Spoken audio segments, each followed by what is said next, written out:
ኪራ አንተ እሷ እንደምትወዳት እርግጠኛ ልትሆን ትችላለህ፣ ግን በሰው ስሜት እርግጠኛ መሆን አይቻልም። ግን አንዳንዴ ሰው አምነሽ ታውቂያለሽ።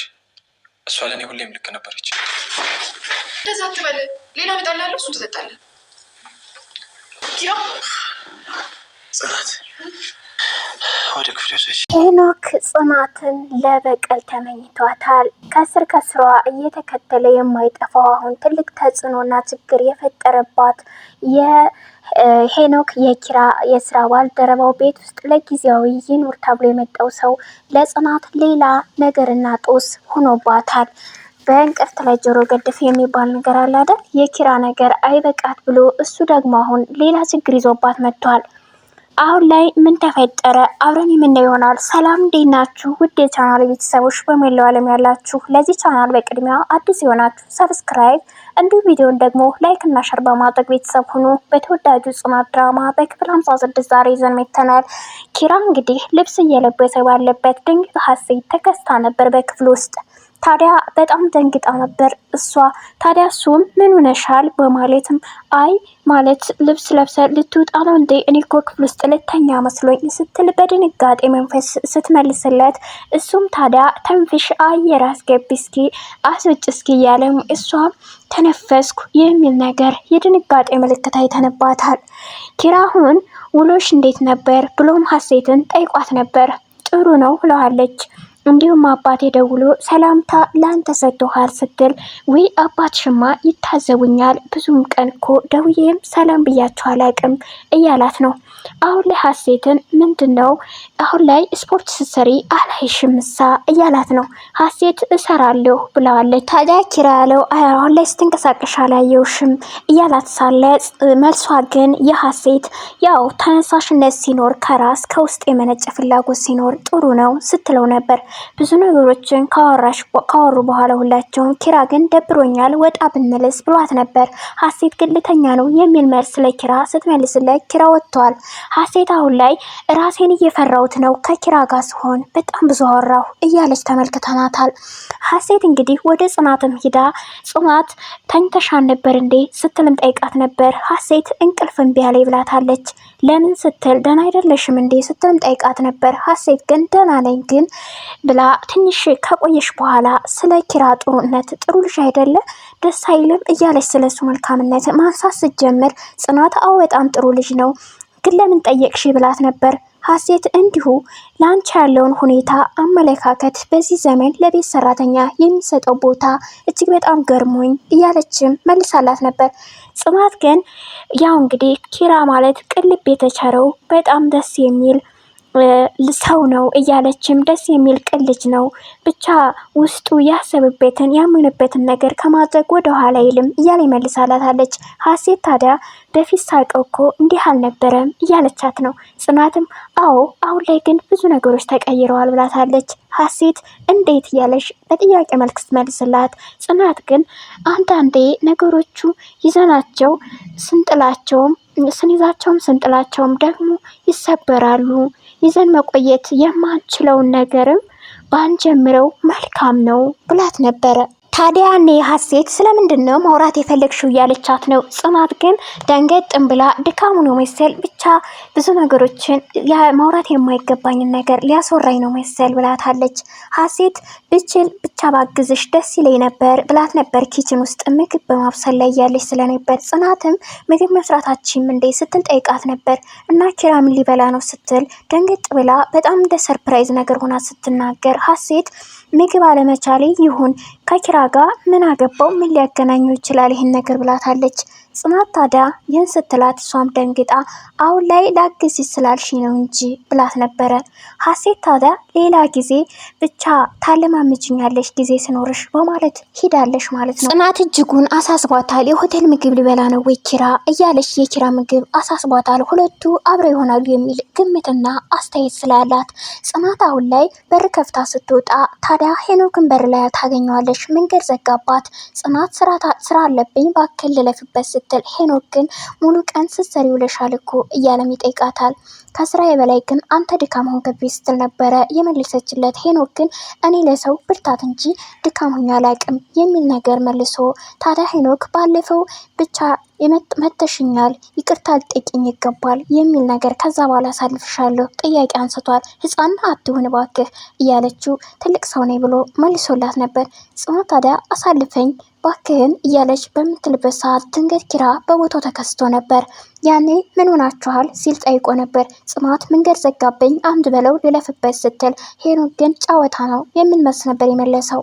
ታዲያ ኪራ ያኔ የማጠብቀውን ለጽናት መልስ ሰጥቶ ነበረ። ታዲያ ለጨዋታ ቢሆንም እኮ ጨዋታ ከሚገባው ሰው ጋር ነው ማድረግ ያለብህ፣ ጥሩ የሚሆነው ያ ነው ሲል በጣም ነበረ ጽናት ሄኖክን ገፍትራው በንዴት የሄደችው። ታዲያ አሁን ላይ ጽናት ለምሩ ስለ ሄኖክ እንደሚያስቸግራት ሁሉንም ነገር ነግራት ነበር። ምሩ ግን ለኪራ ነገሩ ስትል ጽናት ኪራ ሁሉን ነገር እንደሚያውቅና ግን ምንም አይነት ነገር እያመጣ እንዳለለ ነግራታለች። ብቻ ግራ ገባኝ እያለች አንድ ቀን ግን አናቱን በመጥበሻ የምል ይመስለኛል እያለቻት ነው። ታዲያ እንደዚህ እያሉ እምሩም ታዲያ እንደ ወርቅ በሳት የተፈተንሽ ልጅ እያለቻት ነበር። ጽናት ግን መልሷ ወርቅ እኮ በሳት ቢፈተንም ፈተናውን ሲያልፍ ውድ ነገር ነው እያለችም ይህን መልሳላት ነበር። የኔ ግን ዝቅታ ሆነብኝ እያለች ነው። እምሩ ግን ነገ የተሻለ ይሆናል አታስቢ፣ ጠንካራ ሁኝልኝ፣ ድክመትሽን ማየት አልፈልግም ብላታለች። አሁን ላይ ጽናት ለኪራ አልነገርኩትም ቀድሞ ቤት ከገባ ደግሞ ሲሄድ እንዳይሰድበኝና ሌላ ነገር እንዳያደርገኝ በማለት ወደ ቤት ለመሄድ ተዘጋጅታለች። ኪራ አሁን ከሀሴት ጋር ካርታ እየተጫወቱ እጅግ በጣም ደስ የሚል ጊዜ እያሳለፉ ሀሴት አሸንፈው ነበር ጨዋታውን። ግን ይህን ነገር ቁማሩን ከየት ተማርሽ እያለም ስጠይቃት ከአባቷ ጋር ሳመር ክረምት ዳማና ካርታ እንደሚጫወቱ ታዲያ ሁሌም ደግሞ እንደምታሸንፈውም ነግራለች። ስፖርት አሰራው ነበር እንዲሁም በቀዝቃዛ ውሃ ሻወር እያለች አባትሽን ጨክነሽ ሲላት ጨዋታ እኮ ግድ ነው ደንብ ማክበር አለብን ስትል ነበር። ታዲያ ኪራ እንዳሸነፈችውም እኔ ምን ልቀጣ ሲላትም ሀሴት እንግዲህ ስለደበረኝ ወክ እንውጣ ብለው ነበር የጠየቀችው። እንግዲህ የጌሙን ማሸነፊያ ይህ ነበር ቅጣት የሰጠችው። ታዲያ ኪራም እሺ ብሏት ነበር የወጡት።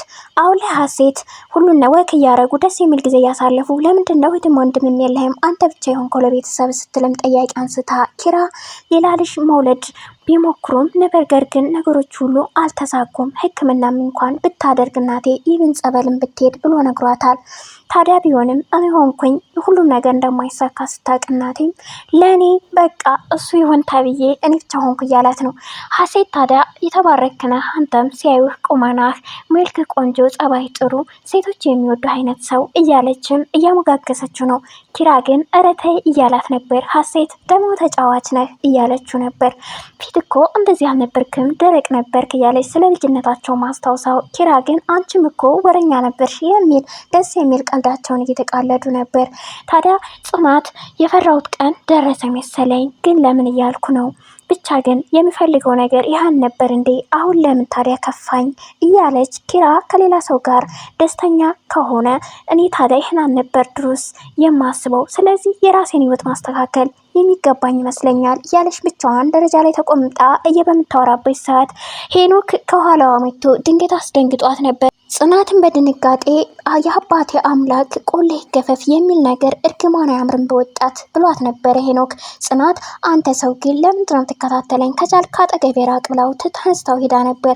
ታዲያ እኔ ሄኖክ መስመር አለፍሽ እያላት ተመልክተናል። እንግዲህ ሄኖክ ወደ ጽናት ሄዶ ስልክ አምጪልኝ ሜታ ክፍላስ ረስቻለሁ የሚል ነበር ትእዛዝ ያዘዛት። ጽናት ውሃ አልጠጣ በብርጭቆ አዘጋጅታ ፊት ለፊቷ ያስቀመጠችውን ውሃ ትታው ነበር እሺ ብላ እንደውም ካንተ ጋር ከምጨቃጨቅ ሌባ እንኳን ቢሰርቀው ተደራድሬ ባመጣ የሚተሻለ የሚመስለኛል በማለት ሂዳ ስልኩን ልታመጣለት ሄዳለች። ታዲያ እሱ ወደውኑ ከምጠጣው ውሃ ውስጥ የሚመርዝ ነገር እንግዲህ መርዝ ነገር እሷን የሚያደነዝዝ ነገር ሊሰጣት ጨምሮበት ነበር። እሰራሁልሽ እያለም ጠብቋታል። ታዲያ ጽናት ያን ስልክ አንጥታ ከሰጠች በኋላ አመሰግናለሁ ብሏት ከአካባቢው ወደውን ነበር የተሰወረው። እሷም ግርማት የወንድ ለዛ የሌለው አይነት ነገር እያለች ድንገት ይህን እያብሰለሰለች ውሃውንም ሳትጠጣው ኪራ ወደ እሷ ጠርቼሽ ነበር ፈልጌሽ ነበር እንዲሁም ውሃ አልጠጣ በማለት ውሃውን የማን እንደሆነ ስጠይቃት የኔ ነው ስትል አንስቶ ሊጠጣው ሲል ይህማ የኔ ጥም ነው ልጠጣው አይገባም ጥምህ አይቆርጥም ስትል ባኩላ አባባልሽን እዛው አድርጊው በማለት ታዲያ አሸንፏት ውሃውን ውሃውን አንስቶ ኪራ ጠጥቶታል።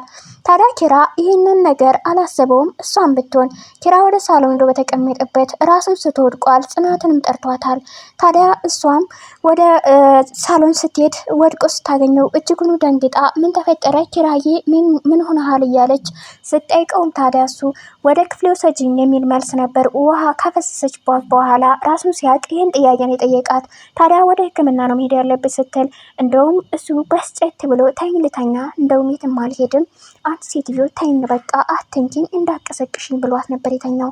እሷም ደንገጥ ብላ እንደው ምን ሆኖ ነው አሁን እኮ ደህና ነበር እያለች ተመልክተናት ነበር። አሁን ላይ ሄኖክ እንግዲህ ከቀድሞ ፍቅረኛው ከሀሴት ጋር አንዳንድ ነገሮችን እያወሩ ብቻ ስለ ራሱ ስለ ትምህርቱ መደናቀፍ የእሱ አባት መንስኤ እንደሆነ ብቻ አንዳንድ ነገሮችን በስፋት ሲያወሩ ቆይተው ሲወቃቀሱም ቆይተው የሆነ ነገር ብለዋል። ፍቅር ይዞኛል ከማን ስትልም ጠይቀው አንቺ እንኳን እንደምትወጂኝ አውቃለሁ ተረጋጊ ሲላት ነበር። ታዲያ ከድንጋይና ከወርቅ የሚል ነገር መጥፎ አባባል እሱን የሚነቅፍ ካለች በኋላ ለምን አትነግረኝም ስትል ጽናት እንደወደዳት ነግሯታል። ታዲያ እሷም ወደውኑ ተነስታ ሄዳ ነበረ። አሁን ላይ ብቻ እጅግ በጣም እሷን የሚከታተላት ሄኖክ እጅጉኑ አጥምዶ ይዟታል። ሴት ልጅ ስትንቀኝ አልወድም፣ ደግሞ በአንድ ድንጋይ ችኮችን ጠብ አደርጋለሁ 2 ችኮችን የሚል ነገር ሀሳብ እየሰጠ እሷን ከስር ከስር እየተከታተላት ነው። ኪራም ቢሆን ይህን አውቆ ምንም አይነት ነገር እንደውም እሷን የሚነቅፍ ሀሳብ እንጂ የሰጠው። በሌላ በኩል ሀሴትና እንግዲህ ሰኒ ተገናኝተው ደብሮኝ አገኘሁሽ ዛሬ እያለች እያወሩ እንዲሁም ደግሞ ስለ ጽናትም አንስተው እጅጉን የእሷን መልካምነትና ጥሩ ቸርነት ሲያወሩም ተመልክተናቸዋል።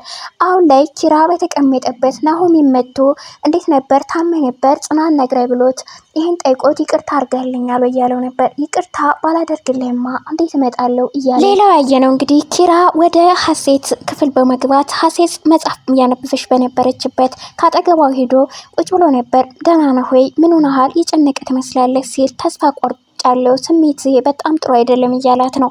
ሀሴት ታዲያ ምን ነው ንገረኝ በምን ትወዳለሽ ምክንያት ነው ወይ ስትለው ነበር። ኪራ አዎ ነበር ያላት ከአንዳንድ እሷም ታዲያ እንደጠላችኝ ማመን አቃተኝ እኔ እንጃ እያለ ነው። ሀሴት አሁን ላይ አንተን ብቻ በመውደድህ እርግጠኛ ሁን እንጂ እሷ ለአንተ ስሜት ይኖራት አይኖራት እርግጠኛ መሆን አትችልም እያለችው ነው። ታዲያ ኪራ እሷ ለእኔ ሁሌም ልክ ነበረች ብቻ ከራሴም በላይ እንደውም እሷን አምናት ነበር እያለም ሲመልስላት ሀሴት ምንም አልልህም ብቻ እርሳት ብልህ አትረሳትም ግን ቢሆንም ረጋ ብለህ ከራስ ጋር ሀሳብ ግን ቀንሰህ ተመልከት እያለችው ነው። ታዲያ ኪራ ጠዋት ማታ እያየዋት ሲልም ካጠገብህ ናት እንዴ እያለች ጠይቀው ነበር። አዎ ብሏት ግን ደግሞ በህልሜ ነው ሲል ነበረ መልሶ ነገሩን ያስቀየሰው። እሷም ታዲያ ኦኬ እንደዛ ከሆነ አይዞህ አሁን ላይ እኔ ትሪት ላድርግህ እስኪና መጽሐፍ ላንብብልህ ደስ የሚል ብላ ስሜቱን ለመቀየር ወደ እሷ እንዲቀርባት የማድረግ ስሜቶችን እያነሳሳች እያወራችው ነው። ታዲያ እሱም ናዚካ እግሬ ላይ ጭንች ላይ ተኛ እያለችው ነው። ታዲያ እሱም ይሻላል ብለሽ ነው ወይ ብሏታል። አዎ ተረጋጋ መጽሐፍም አነብልሃለሁ ስትል አንብቢልኝ እስኪ እንቅልፌ ቢመጣ ብሏታል። ድንገት ታዲያ በር ከፍታ የገባችው ጽናቴን ስታይ ደንግጣለች። እጅጉኑ እራት ደርሷል ብዬ ስትል ነበር የመለሰችው። ታዲያ ሁለታቸውም እንደማይበሉ ሲነግራት ቅስሟ ስብር ብለው ነበር። ከሱ ላይ እንደዛ ሆኖ ስታየው እሷ ተሰምታት ተመልሳለች። ያኔ ታዲያ ኪራ የትም ሄድ አልፈልግም እዚሁ ክላስ ነው መሆን ፈልግ ስለዚህ እንድተኛ በደንብ አንብቢ እያላት ነው። እሷም ታዲያ እሺ ብለዋለች። አሁን ላይ ታዲያ ሰናይት ለጽናት ደውላላት እስኪ ነይ ወደ እኔ ጠፋሽብኝ እኮ እያለቻት ነው። እንደምትመጣም ጽናት ለሰናይት እየነገራቻት በስተመጨረሻ ሰምተናል። አሁን ላይ ሄኖክ ሁለታቸውንም ለአንድ ሰው ብሎ ያዘጋጀው በቀል አሁን ላይ ጽናት የዋህነት አምላክ ከዛ በቀል ወጥታ ግን ደግሞ ኪራ ተመርዞ አሁን ላይ ቢፈወስም ግን ቀጣይስ ምን ሊፈጠር ይችላል? በጣም እየተከታተላት ነው። እንደሚወዳትም እንግዲህ ለሀሴት ተናግሯል። ይህንን ሀሴት እውነት ለሆነ ሰው ለኪራም ታወራ ይሆን ወይስ ደግሞ አታወራው? ቀጣይ ክፍል ምን ሊፈጠር ይችላል? የእናንተንም ሀሳብ አስተያየት ኮሜንት ስራ አስቀምጡ። ለዚህ ቻናል አዲስ የሆናችሁ ቻናሉን ሰብስክራይብ፣ ቪዲዮውን ደግሞ ላይክ፣ ሸር በማድረግ ቤተሰብ ሁኑ። አብራችሁን ስለቆያችሁ እጅጉኑ በጣም አመሰግናለሁ።